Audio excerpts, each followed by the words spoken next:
Welcome back to the channel. We're here for part 5 of my 6-part mini-series going over the top 150 prospects in the NHL.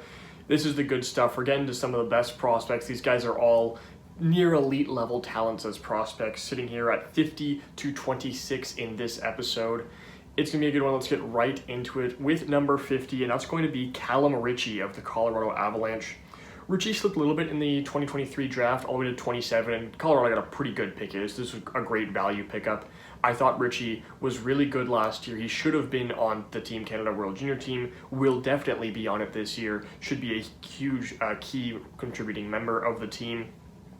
Had a pretty solid year last year, 80 points in 50 games, and he was also a plus 45 on Oshawa. So he really is a great playmaking all-around center. He's just really good at doing pretty much everything you need a guy to do that can play the center position. He plays good defense, he moves the puck well, he anticipates plays well, really good at just seeing the ice, creating space, and creating plays for his teammates. I think Callum Ritchie is going to be a great piece for Colorado to have, and he really is a fantastic pick. I expect a big jump in his numbers this coming season for Oshawa, as he, we've seen it in the past years, a big 20-point jump up this year in 9 less games. So I expect something similar to that again this season for Oshawa, because Callum Ritchie is a real talented player that Colorado got their hands on there.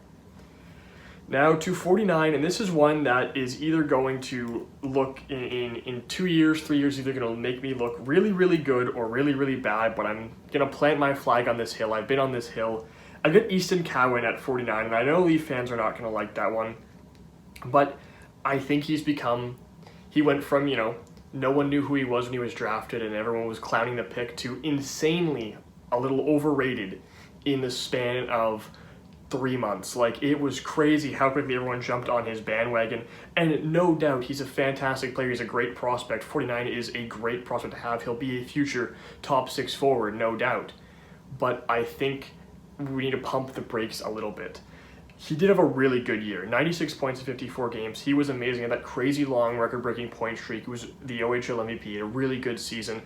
But I want to see him take another couple steps, because there's a few things that stand out to me. I wonder if how well his game's going to translate to the NHL, because he's a smaller forward. He's not too small, but I want to see, he's a candidate to make the Leafs roster out of camp, so I really want to see how he does out of camp, if he can make that roster. I want to see what kind of impact he can make at the NHL level, because that's what people are talking as if he's this NHL ready player. I don't think he's quite there yet, but I just want to see if the pieces can be there eventually. I don't think he'll be on the roster come opening day. Maybe he'll get a call up later in the season, but in the preseason and whatnot, I want to be able to see if the skills he has and uses so well in the OHL translate to his NHL game. That'll be a good testing ground for him. The other part that was a little underwhelming for me is he was supposed to be a really big factor on that junior team for Team Canada, and he was really not good at all. He had a rough tournament. He failed to make an impact. He was invisible all the time on the ice. He really just wasn't creating much chances, wasn't creating scoring opportunities for his line, wasn't playing good defense either. It was not a good tournament for him, and it really did stand out to me when watching, because I was looking for him. I was looking to see what kind of impact he was made, because he'd been so hyped up and he was a key guy I was looking at, and it was a little underwhelming.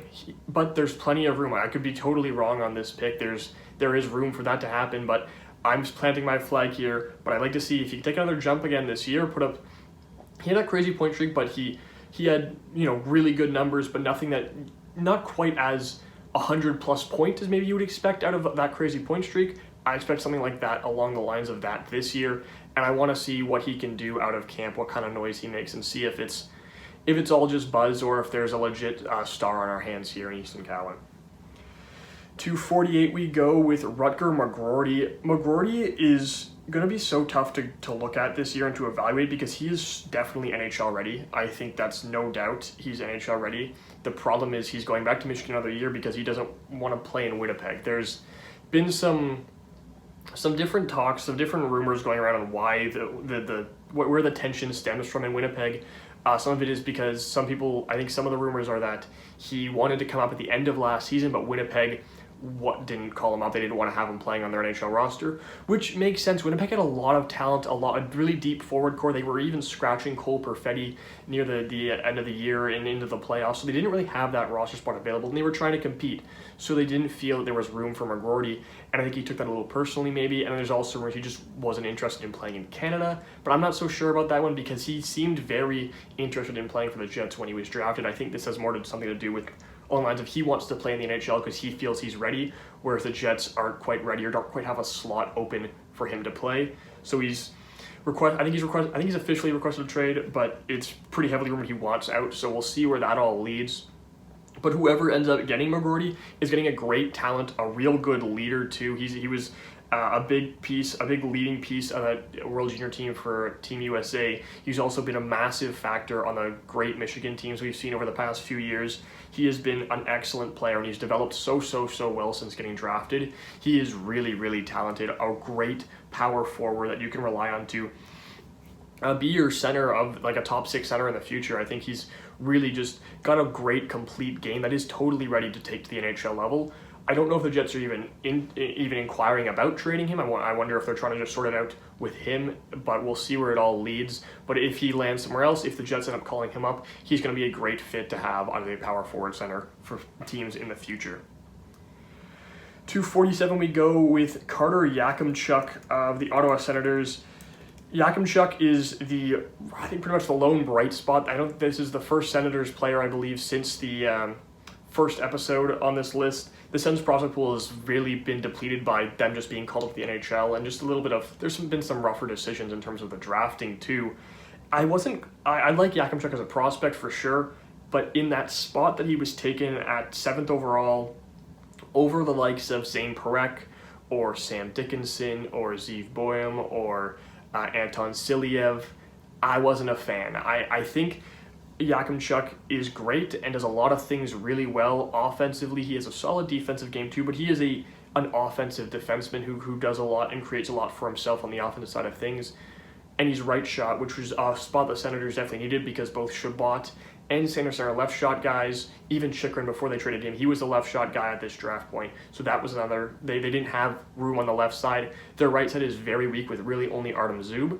So they wanted a right shot defenseman, which makes sense. But in that case, take Zane Parekh. I would have totally taken Zane Parekh. He's a different style because he's a little smaller, so he plays with just so much more skill and versatility. Yakimchuk's a bigger defenseman, so he's a little bit more physical, a little more powerful, but I don't think that's what the Sens needed. I think they needed a guy like a Zane Parekh. I think they needed someone to pair with Jake Sanderson as their number one pairing of the future that can give you the yin and yang, the great player who moves the puck well, skates super well, carries through the neutral zone, can work the line like nobody's business, and creates great passing lanes alongside the shutdown ability of Jake Sanderson, who also can move the puck very well and has a great shot on him. But I think Zane Parekh was a better fit for Ottawa than Carter Yakimchuk. I also think Zane Parech's closer to NHL readiness. Yakimchuk, I think, needs a couple more years to fine-tune a lot of his things at the defensive end and really just his game as a whole. And Ottawa, I think, is looking to call these guys up quick, fast-track them. They need to fill roster spots, tight on the cap, get a rookie contract in. So for me, I wasn't a big fan of this pick, but Yakimchuk is still a great player. I think they're still getting a really solid piece here in Carter Yakimchuk. 71 points in 66 games, real physical, good, powerful defenseman. But he just needs to there's a lot more tuning up that needs to go into his game before he's quite NHL ready. But I do think they've got a solid piece on their hands, regardless of whether or not it was the right pick. To number 46 with Tom Willander of the Vancouver Canucks. I thought this pick was a bit of a reach. At the time it was taken 10th overall. I believe it was 10th overall, 11th overall in 2023. I thought it was a bit of a reach for Willander. However, he developed really well this year, took some big strides in his game. And he's showing that he could be a future star for the Vancouver Canucks team. I think he was really, really a standout piece at Boston University, was a really good two-way defenseman to have on that blue line. Him and Lane Hudson were just a dominant pairing or duo, whether they played together or they separated them to get some more balance in their lineup. Willander was able to hold his own wherever he played. He's really, really solid. Not going to put up the craziest offensive numbers, but he did have 25 points in 38 games this past season, but he does a really good shutdown game. He's really good in his own end. It was just like that for him at the junior tournament this year. Only 3 points in 7 games, but he was a +9 in those 7 games. He's a great, reliable, steady shutdown defenseman. I think that he's going to fit in great on Vancouver in the near future, alongside the likes of a Quinn Hughes. He could potentially take Philip Hronek's spot on that top pair and, you know, mix it up with the different styles. Regardless, wherever he plays in Vancouver in the future, I think they've got a great piece on their hand. 45, we got another great steal of a pick from the Minnesota Wild. They tend to do it every year. They've had a couple different guys on this list that have been just really good value pickups, and Riley Heidt is no different. Last pick of the second round last year, I don't understand at all how he fell. He is such a good talent and took a massive jump up this year. He was 97 points in 68 games in his draft year. Really fantastic numbers. Then this year added 20 points on top of that while improving his defensive game and being just a more well-rounded player. He is a great prospect. He's another guy who I thought should have been on the Team Canada World Junior team, would have helped them out, should 100% be on the team this year, and will again be a huge factor. But he was amazing for Prince George this past season. 117 points, plus 34. Really a talented player. And again, Minnesota they draft so well there. Whenever a player falls in their lap, they're not afraid to just take the shot on the guy who slipped in the draft. They don't worry about any of those concerns. They take the best player available. Riley Heidt, Clark Caswell, not Clark Caswell, they took Aaron Kiviyahu. They take so many of these solid prospects who just fall all the way into their lap, and then they're sitting here with a great player on their hands, like a Riley Heidt, and you get him with the 64th overall pick. So really good drafting work here by the Minnesota Wild, and a really good player in Riley Heidt. 244, it's Nate Danielson of the Detroit Red Wings. Nate Danielson, I thought, was definitely a reach at number 9 overall in the 2023 draft. I was a little, I don't know, I wasn't quite this high on him. I thought he was solid, but I thought he was more of a 15 to 20 range kind of guy, falling a little lower in this draft. And he didn't really have a great year this year either. Like, he didn't really take a step up you'd want to see to prove that he was worth that reach. And I feel that's kind of been the case with the Red Wings in a lot of different areas. However, their second first-round pick was Axel Sandin-Pellikka, who they got a little later than I would have expected him to go. So really, if you think about it, you just swap the values, and they did have a pretty good draft in terms of that. The value they wasted on Danielson worked out, and the value they gained on taking Sandin-Pellikka. But regardless, back to Nate Danielson. He's going to be playing for Grand Rapids this year, and I think it's a smart move because he really wasn't growing much in the WHL. Because I think there wasn't much room for him to grow in terms of his style. He was a big power forward. That's his kind of style. He plays a physical game as a centerman, but he just didn't put up anything crazy in terms of his numbers this year. It was solid. It wasn't quite what you would expect out of him in terms of a step up.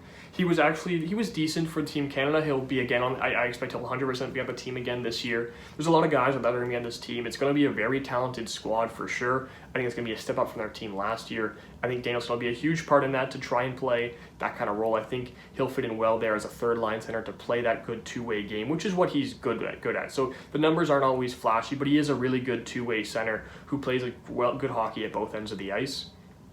So, but I'd like to see a bit of a jump. I'd like to see a little more production offensively from him this year. We'll see how he meshes over in Grand Rapids. See if that's if it works out for him, or if it's not the right move. I think there is room that if it doesn't work out, they can send him back down to the WHL. But there's all sorts of different rules on that depending on age and timeline and whatnot. I think Nate Danielson actually is an older pick in 2023. So we'll see how it all shakes out with the way he fits in and the rulings behind that, but I think he's in line to take a jump, and you want to see a bigger jump out of him this year than you saw last year. To 43, we go with Jordan Dumais. A very interesting prospect. There's some obvious concerns, but there's also some obvious strengths you just cannot ignore. So the concerns is the fact that he's 5'9". That's why he slipped all the way to the third round in 2022. So that is definitely a concern. I was a lot higher on him before this season. During this season, those concerns kind of started to shine through a little more for me. Because, before this year, in the 2022-2023 season, he had 140 points in 64 games. That is unreal. Those are some ridiculous numbers to put up, regardless of your size or anything like that. Those are some crazy, crazy numbers. This year, however, the concerns started to shine through. 47 points in 21 games, so still very, very good. But he then got injured. He missed a large chunk of the season.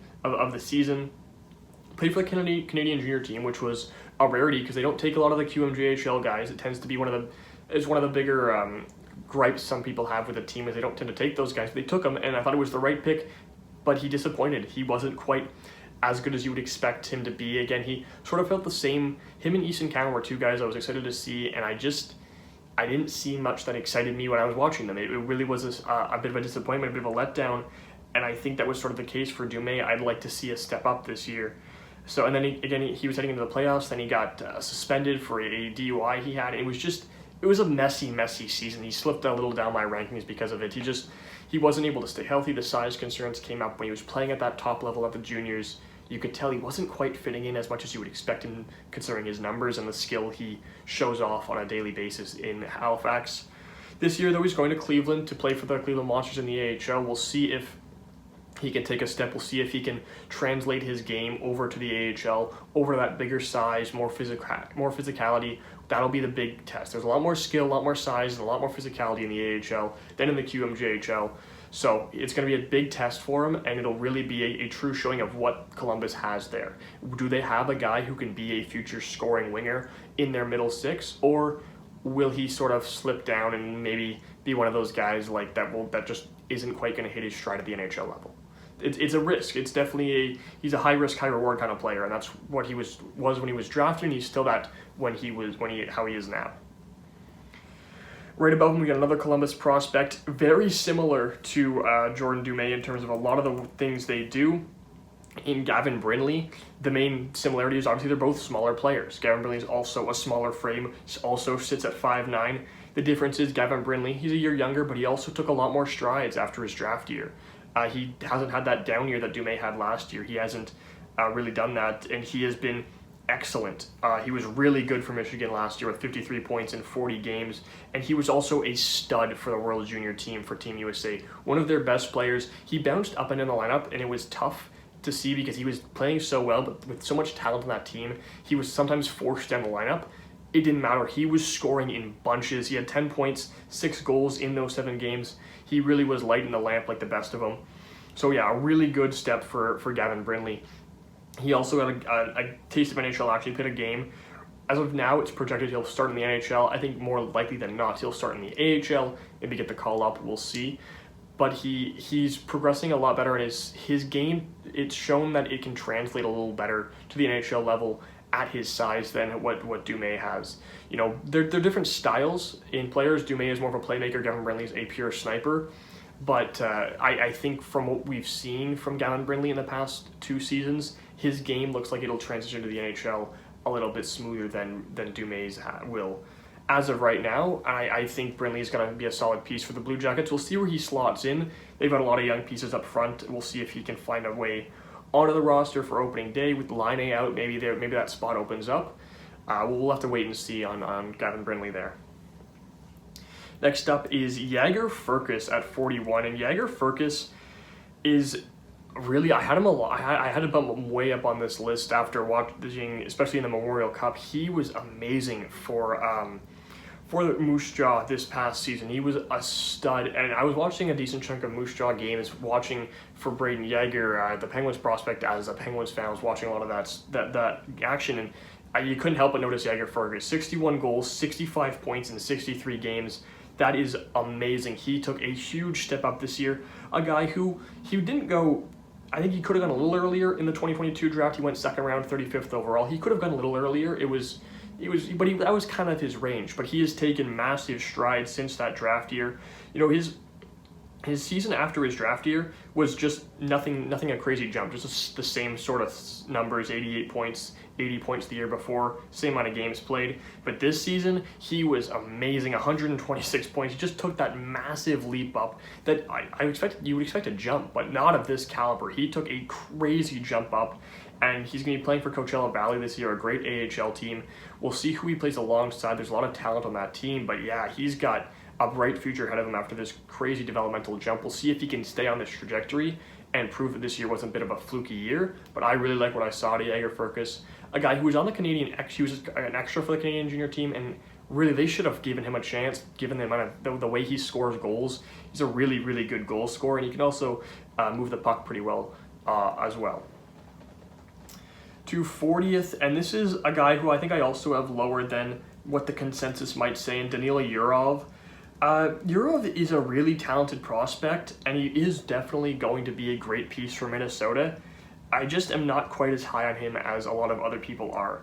There's a lot of things to like about his game. He's a really good skater. He plays the game at a very high level. He had a really good year at the KHL this year with 49 points in 62 games. Those are some amazing KHL numbers. So Yurov is going to be a great prospect, and maybe I'm being a little too low on him. Maybe I should put him a little higher. There's room for that. Again, like I said in previous episodes, there is room in terms of the next 10 players are all very similar to the skill of a Danila Yurov, but I do think we'll see what he can do again this year. But this was a big developmental year for Yurov. He took a massive jump up in his numbers, moving to a full-time KHL role, and he really proved he belonged. And if he can keep this up, he'll probably rise up on this list because he does look really talented. There's a lot of skill here. And yet again, it's another great piece for the Minnesota Wild to build with. He is a really fantastic prospect for them. So yeah, I do like Yurov a lot. I'll see what he can do again this year. And maybe he does have some room to move well up on this list. He's definitely a guy that maybe I'm touching a little lower than he should be, but this is where I've got him here at 40th, and I'll stand by that until maybe next year. Maybe he'll move way up on this list.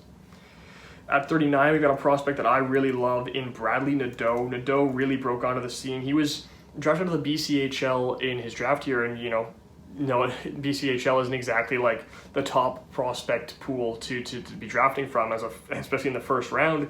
But Carolina seems to have found a great piece here. He was amazing in the BCHL, 113 points in 54 games. He really was a great player, and then goes over to the University of Maine and has no real growing pains, just fits in perfectly. 46 points in 37 games. He was a fantastic player this past season for Maine, and he's already getting a call to the Chicago Wolves, the Hurricanes AHL club. It wouldn't even shock me if he goes and plays for the NHL club. They had a lot of moving pieces this season in Carolina, so it wouldn't shock me at all if Bradley Nadeau gets the call up and plays some NHL minutes, gets some NHL action this year. He played a game last year. It wasn't a great game, but he did play a game in the NHL last year, and I wouldn't shock me to see him up at the NHL level in the coming season and a half. Maybe we'll see.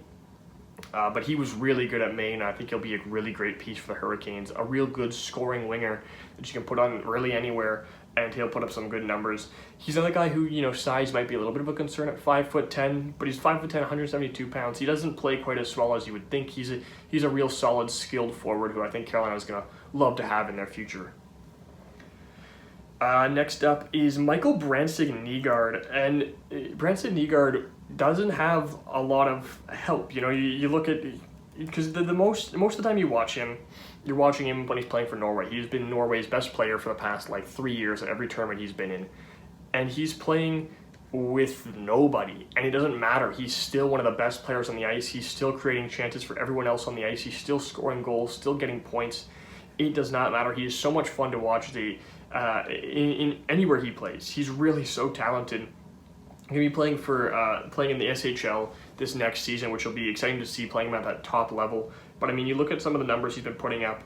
5 points in 5 games for the junior team in Norway, and he almost single-handedly brought them to that tournament as a 17-year-old, or maybe it would have been 16 at that age. I'm not 100% sure how old he was at that time, but playing the year before this year, they moved up a division into this level, the full junior tournament, after he was amazing for them and really brought them to this level. He's been one of their best prospects. He's been the best prospect they've ever produced, the country's ever produced. And then at the World Championships, he did it again. He was amazing. 5 points in 7 games. Again, playing at the World Championship level. Norway was outclassed. They were not as good of a hockey country as when you're playing Canada. They're gonna get destroyed, but it didn't matter. Brandsegg-Nygaard was still putting pucks in the back of the net. He was still producing offensively. So he really, and that's at the World Championship level. That's at playing against a lot of NHLers at that tournament. So I really love Brandsegg-Nygaard as a prospect. No matter where he plays, no matter who he plays with, he's been able to put up numbers. That's really promising as a team, because you can take this player up and you can slot him anywhere in your lineup, and he'll be able to mesh with them. No matter the skill, the style, it will work for Brandsegg-Nygaard. He's a super talented player, and I think he's going to fit in so well in that young Red Wings core. I really was a fan of this pick this past year. Now to another guy who had a big breakout season this year in Quentin Musty. Quentin Musty, I think, fell a little too far in the draft, and San Jose just snagged him up, and Mike Greer's done a fantastic job of building up that prospect pool, and Quentin Musty's one of the top pieces they have there. The Sudbury team was absolutely amazing this year. He played alongside Dalibor Dvorsky, and those two were just so good in Sudbury. 102 points in 53 games, a big jump up from the 78 he had last year, which is still really good for his draft year. And it's just, he developed so well. Him and Dvorsky meshed so well on the ice. It was a really dynamic duo. And this team was just really good. And Quentin Musty's again, all-around player. He does a lot of things very well for you on the ice. He can play a good two-way game. At 6'2", he's physical, and he plays with some edge, some chip, some edge. And he's got a great shot. He moves the puck well. He does so many things well for you on the ice as a winger. And he was really a great fit for Sudbury. And I think he's another year there, and then he'll be getting the call or probably the AHL at first, and then maybe take the NHL jump soon thereafter, because it's a real talented player in Quentin Musty and a real steal of a pick for the San Jose Sharks. Next up is a player who already got a taste of NHL action in Frank Nazar. Nazar was really, he shined in his NHL action. He looked really solid, looked like he really fit in, playing for the Blackhawks this season. He'll probably, as of right now, it's projected he'll start in Rockford. I think he'll start in the NHL. I think the Blackhawks don't exactly have a ton of other players to rely on, so I do think he'll get that spot there. He was really good for Michigan this year, 41 points in 41 games, and he scored a goal in I think it was his first game, maybe it was his second, with Chicago. Also a great piece in the U20 junior team for the States. Like, Nazar has been a really good player, and I talked about him a little bit when I was going over Oliver Moore in the last episode. Real good skater, real fast, and it's going to be really dangerous with him, Moore, and Bedard. There's three centers. You can put any of them at center. You can put any of them on the wing. You can move it around. You got a lot of room a lot of flexibility to make these players mesh well together. They should be a match made in heaven. It's really a great trio of forward prospects for them to have, along with guys like Marek Banneker and Sacha Boisvert. Both those two will fit in well alongside these three studs. These are the three top tier guys up front. They're going to be the future of the Chicago Blackhawks forward core. Next up, we go to Gabe Perreault of the New York Rangers. Perreault it's another tough prospect to look at because he was you were questioning if he was a product of playing alongside Ryan Leonard and Will Smith. That trio has been together forever in their entire lives. They've always been playing together. But he stood out this year, and he really showed and proved that he wasn't just a product. He's a real skilled, talented player at all ends, in all facets. He's been fantastic. He's really a great playmaker. That's his game. He moves the puck so well. He's an elite passer, one of the best passers, one of the best passing prospects in the league right now in terms of the way he moves the puck. He had 60 points in 36 games for BC with 41 assists. And even you go to the junior tournament, 7 assists in 7 games with 10 points. And the U18s last year, these three really made a name for themselves, really showed out. And he had 18 points in 7 games. That line was just unstoppable. And Gabe Perreault is a huge factor. They all play so well together. He also does line up taking... I think they all three of them move around along the lineup, the way they set it up. They can all play almost anywhere up front, and they mesh so well together. That's really what shines. It's going to be interesting to see what they can do this year. I think Ryan Leonard's going back to BC, but Will Smith, I think, is going up to the NHL. So now Ryan Leonard will be playing with Gabe Perreault, and who knows who else they'll put with them over there in BC. But it'll be interesting to see how those two work without Will Smith. I think that was, that's the concern I mentioned at the start, is that was the big concern. That is he a product of the players around him, or does he make them better and they each make each other better? I think he proved last year that it was the latter, but we'll see if that sentiment stays this next season when they're playing without Will Smith, who was the top player on that line, without a doubt. But he's a real talented puck mover. He's going to be a real great piece, and he was a solid pickup for the Rangers at 23rd overall.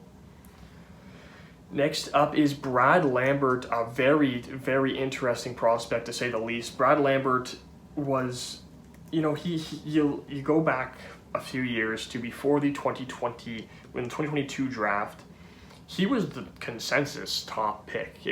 Or not consensus, but it was Lambert and Shane Wright. That was the battle, and And then Lambert had a bit of a down year. He was injured a little bit heading into the draft year, into the 2021-2022 season. But yeah, he really just didn't put up the numbers that you would expect out of a guy like that, especially with the way he'd been playing. He had a really good junior tournament the year before, and then the next season didn't improve upon his numbers in the Liga, and also had a disappointing junior tournament, and also just wasn't excellent at any tournament. He really had a down year in his draft year. But then after he got drafted, he made the move over to North America. He decided to played 14 games for the Manitoba Moose. Wasn't really a fit. Went over to Seattle and played for the Thunderbirds. That was a fit. 38 points in 26 games, plus 27. He was really good for them. But again, didn't have a great junior tournament. Only a point in 5 games, just like the year before. So really was struggling. But then this past season, he really found his stride. He got back to the game the game he could play. He got back to the game he was known for. He became so talented, highly touted for. And with 55 points in 64 games for Manitoba, he really showed out this past season and really rejuvenated the faith a lot of people had in him. I thought, even though he had a down year, I thought he slipped way too far in the first round of that draft, and Winnipeg got a great pick there with Lambert, taking him down at 30th overall. I was really hoping he went a little earlier. There's a lot of, when Pittsburgh got their pick come up, I was really hoping it would be Lambert. He just kept falling, and he really has found his stride and returned to form, per se, this past year for Manitoba, and he's a real promising piece for Winnipeg in the future. To 33 we go with Mavrik Bourque, and Mavrik Bourque is another player who who's got a taste of NHL action, will likely be a full-time NHLer this next season. With Joe Pavelski retiring in Dallas, Bourque will come up and fill that roster spot. I think Stankoven will more so take that role of Joe Pavelski, in terms of filling the impact Pavelski has on the team. But Bourque will definitely be up with the NHL roster full-time.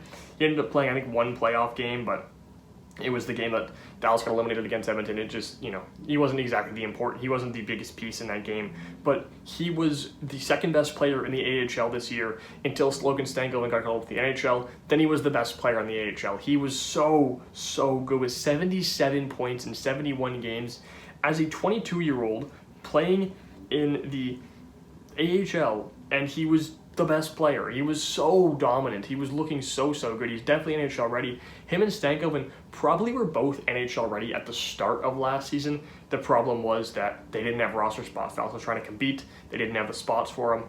Now they do. Both of them will be up next year. Mavrik Bourque is such a talented, skilled player, and there's a lot to like about his game. Another great pickup by Dallas and Jim Nill. They've had some really good drafting these past few years, but Mavrik Bourque's an amazing playmaker who really can do anything you want on the ice. He really sees the ice so well, makes great passes, a really good shot. Just all around great player, and he's going to be really a great fit there in Dallas. He can really play up and down the lineup. I don't think there'll really be an issue with that, because the concern you probably had with Bourque when he was drafted in 30th overall was size at 5'10", but he's proven that does not matter. With the way he played at the AHL level, he can definitely translate that game to the NHL level. Obviously, it's a step up in terms of skill, but in terms of, him being outmatched in size or physicality, that was not a problem in the AHL. I doubt it'll be a problem in the NHL. He's a super talented player. Now to another player that fell into Buffalo's lap in the draft. They've had it happen to them a couple of times. With this year, it was Konsta Helenius. I really was a fan of his game, and I really thought he should have gone a little bit earlier. The problem was there wasn't really a spot per se for him to go earlier. That's sort of the tough thing. As last year they had Zach Benson fall into their lap at 13th overall, I believe. Yeah, 13th overall. And this year at 14th overall, Konsta Helenius slipped to them. Really good fit, really good pickup. There was a lot of talks of them trading this pick, and I thought that might have been the right move because they're looking to win now. But I guess they just couldn't pass on the talent of Helenius. They didn't really get an offer they liked. The problem with the Sabres is they just have so many forwards. They have so many forward prospects. They traded away Matt Savoy to get some NHL level talent, NHL ready talent, but I mean they just can't stop drafting them. You've got Zach Benson, like I mentioned. You traded away Matt Savoy, which you did have Matt Savoy for a little chunk of time. Noah Ostlund, Isaac Rosen have both already been on this list. You now have Konsta Helenius. You then had Yuri Kulich will be a little higher up on this list. They really just keep drafting young forward talent. They just keep picking up solid young players to put up front, and it's a great strategy. They've really done a good job. It's just the problem is you need to start bringing them up to the NHL level. But Helenius There's talks he might start right at the NHL level. He's coming over to North America regardless, whether he'll play for Rochester or go and play for the Sabres. We'll see. I think he'll probably play for the the Americans at first, and maybe we'll see if he gets the call-up, because I think Buffalo's pretty... I think they got a pretty full NHL roster with, again, the amount of young talent they keep bringing up to the NHL level. I do think he'll end up fitting more in the AHL for now, but we'll see. But yeah, a really, really good year in the league with 36 points in 51 games in your draft year. There's some really good numbers for that league, and he was also really good at the U18s. Didn't have a crazy good junior tournament, but was also a solid piece for Finland's World Championship team. That team wasn't quite as strong as you'd expect of a Finnish team, but he was still a standout piece, really held his own and was solid there. And now gets drafted 14th overall, looks to be a real solid future piece for the Buffalo Sabres. Again, I don't think it's out of the realm of possibilities that he gets traded, but I think odds are, the way things are looking, he'll probably stick around for a little bit, and they'll see if he can prove himself worthy of an NHL roster spot. To number 31, and this is who I talked a little bit about him earlier, in Axel Sandin Pellikka. I thought he fell way too far. He was my number one, if I'm remembering correctly, he was my number one defenseman in the 2023 class. Really, really talented puck-moving defenseman. He's such a talented offensive guy. He's got so much skill. He's a little, he's not quite a big defenseman, but he plays really a great, solid game with the puck on his stick. He's just so dangerous. He moves it so well. He shoots so well. He's got great vision. He's a really, really steady, solid offensive defenseman. He was amazing for Sweden at the U20 at the junior tournament. He was one of their best players for sure. He was really good in the SHL this past year, and he was really good at other tournaments. He played at the U20 level. The only thing he needs to step up, and it's the obvious concern with an offensive defenseman like this, he needs to work on his defensive game. He needs to get a little bit better on it in his own end, which was always the concern for him. But the offensive upside is so high with a player like this, and you pair him alongside a Moritz Seider or a Simon Edvinsson, who both can play very well at the other end of the ice. You're going to have a great pairing. I bet that trio of Detroit young defensemen is going to be so scary good for the next couple of years. This was a real good pick by Detroit. At 17th overall, it was a really good value too, so I'm a big fan of Sandin Pellikka. He needs to work out and hone in on his defensive game. If he can improve that, they've got an elite prospect on their hands. To number 30, and we go to Brayden Yager. I thought he had a real interesting past couple of years. Looked as a lottery pick a year prior to his draft, and he didn't really have a down year, but he didn't have a crazy jump up in his draft year. But still, I thought he should have gone a little bit earlier. I really thought he was still a top 10 player in that class, that he would still go well before 14. But the Pittsburgh Penguins managed to snag him up, and then he took a big step up again this year playing for Moose Jaw. He was a great player, a big piece in their run to the Memorial Cup tournament. Him with Denton Mateychuk and Jaeger Fergus, like I mentioned earlier, and then Matt Savoy got picked up by them mid-season. That those four players were really key, and Brayden Yager was really had an amazing year. 95 points in 57 games. Big step up, and it was just the thing, consistently stepping his game up. He was 59 points in 63 games. That was when he was looked at as a potential lottery pick, as near point per game a year before his draft year. And then in his draft year, 78 points in 67 games, so not quite the major step up that people were maybe expecting. But then this year's got another developmental step in 95 points in 57 games, every year getting better at both ends of the ice, getting better all around his game, and that was really a real key thing for him, and he just keeps getting better. And he, at the junior tournament, was one of the better players. He really stood out. Him, alongside obviously Macklin Celebrini, was phenomenal, and I mentioned Carson Raycop, who I liked his game from.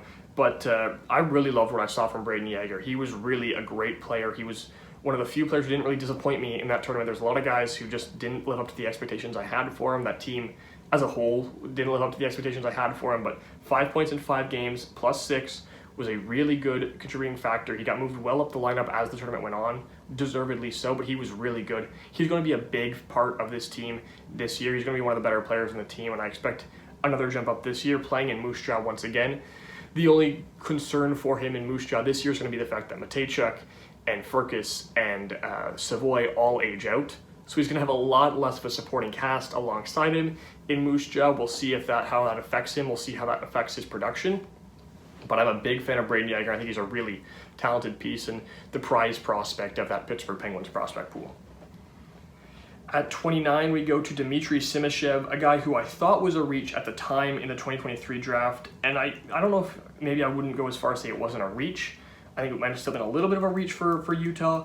But Simashev as a prospect has grown on me quite a bit, and I do think he's really solid and a really, really good prospect. And probably, I think he's probably worth that 6th overall pick now, the way you look at it. He's developed quite nicely over in the KHL. Big time step up this year. And he's really a good all-around defenseman. You know, there's really not a lot of holes in his game. He really does everything you want at a pretty high level. No real concerns you have. It's just he's real steady. He's not standing out. He's not doing anything spectacularly. He's not, a crazy good offensive puck mover, but he also can do everything. He plays at both ends of the ice very, very well. He's also really big. He's a solid defenseman, but he doesn't play like it. He's got great skating, he's got great puck movement, he's got great offensive tools, but he stands at 6'5", really talented player. And he really uses his size to an advantage. Played full season at the KHL level this year, 63 games, 10 points. But again, he's a two-way defenseman. He's not just scoring points, especially at the KHL level at that age. It's a little bit of a tougher league, but he plays so well on his own end. A really good defensive mind to him, and he, again, also can do it at both ends. So he's just a really well-rounded defense prospect, and I like what I see from Simashev. He took a big step up this year in my eyes. I wasn't as high on him in his draft year, but he's definitely grown on me quite a bit. That's why he ranks here at 29th overall. To another bit of a reach, I really struggled to rank Beckett Seneca. It's so tough because I didn't value him that high, and I think maybe there's room for him to be bumped down, but it's sort of the look of an NHL team took a shot on this guy at 3rd overall. Maybe I was lower on him, but the way that the Ducks feel about it makes me, I kind of have to rethink the way I think about this prospect as a player, because NHL GMs, as I said before, they are the experts here. That's why they get paid to do this. And obviously the Ducks saw something in Seneca. I still think it was a reach. I still think it was the wrong pick, and I still have many players in the 2024 class ranked above him on this list. But I did move him up after seeing that, doing a little bit extra looking into it just to kind of reevaluate how I saw the prospect. But I still think it was a reach. I still don't think it was the right pick. However, there is a great prospect here. There is a real talented player in Beckett Seneca. He really came on at the end of last year, and the big thing with Seneca was growing into his size, mentally kind of getting used to the fact that, I've got this extra long reach, my arms are this much longer, I've got more physicality I can use, I'm a bigger player, because he took a real growth spurt heading into this season, and he didn't really find his stride in any aspect of his game, really, especially offensively, to the end of the year. Heading into the playoffs, he took a real step up, and he really showed what he had. He was really a much better player down the stretch, and really kind of showed off the skill he had. He was still playing a good, solid physical game, two ways, at both ends of the ice, and was really a solid player. But at the end of the year, he was really using the size, not just because he had it, not just using it, he was using it to an advantage. He was really making it his real edge, making it the edge he had over any other player he was playing against.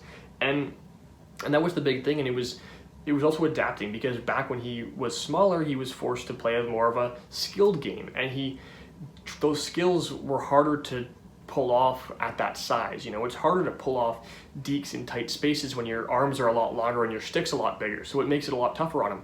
As he grew and developed this past season, he eventually got to the point where he was able to navigate those tight spaces a little bit better with his size, and was getting used to that bigger build he has.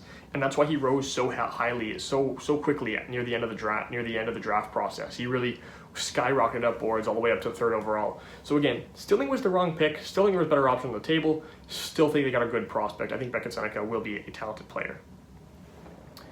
Now to Connor Geekie, a player who is all of a sudden the only top tier prospect on the Tampa Bay Lightning. They have Isaac Howard earlier on this list, but besides that, it's just Connor Geekie. Geekie was a really great piece for the Utah prospect pool, and they shipped him off in the Mikhail Sergachev deal, where I think Tampa got a real good haul in that deal, and Geekie was really the prize factor. I think this is a great piece for Tampa to try and continue to stay competitive, to not go through a deep decline. Geekie is close to NHL ready. I think there's room for him to play this year. We'll see if he makes the Tampa Bay roster out of camp. That's definitely a spot I could see him, especially considering his size at 6'4". He's a huge, big power forward. I could definitely see him making the NHL roster this coming season for Tampa. And again, it's a real smart business decision for Tampa. Sergachev had the health concerns, he had the question marks around him, and it was a big contract. They dump that off, free up a lot of cap space, and then, you bring in Geekie. He can play a good, for now, a middle six role while he develops on a cheap rookie deal, which is a really solid piece for a competing team like Tampa that's up against so tight against the cap. But I love the talent here on Connor Geekie. I was a big fan of him in the draft, and, Arizona at the time got a great pick.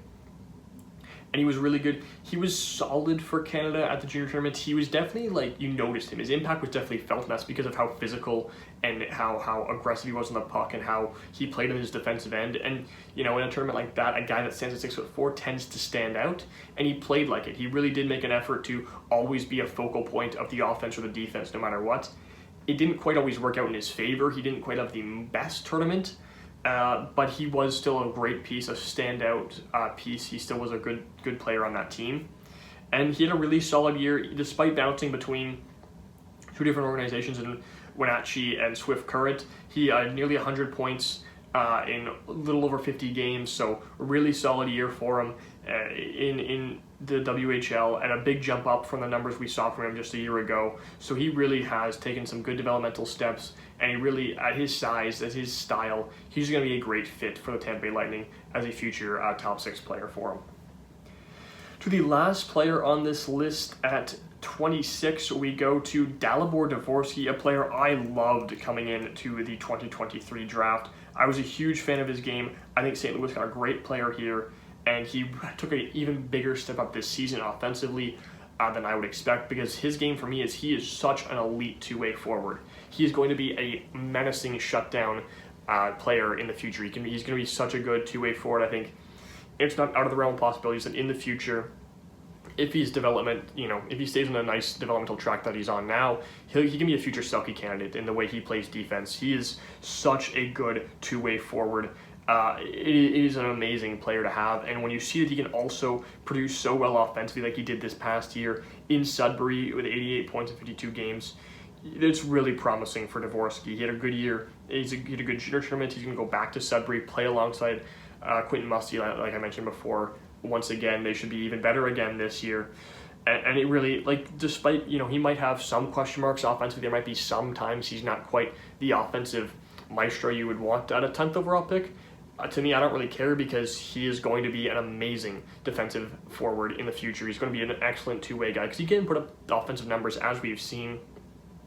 Played some solid numbers for Hockey Allsvenskan. He had some solid junior tournaments, playing a couple underager years. He's been an underager for quite a few years here. The juniors played in the past 3 tournaments for Slovakia, and in all 3 tournaments was solid, was reliable, put up some solid numbers for the age he was playing at. So he's developed well, he's been on a great track, and I really am a big fan of his two-way game. Again, I think it's like this is the type of player you're getting. You're getting a guy that, similar style to an Anze Kopitar, a Ryan O'Reilly. He plays so good defensively. He's going to be a number 1 PK guy. He can play the line 3 through 1 because of the way he plays defense and the fact that he can put the puck in the net, back in the net.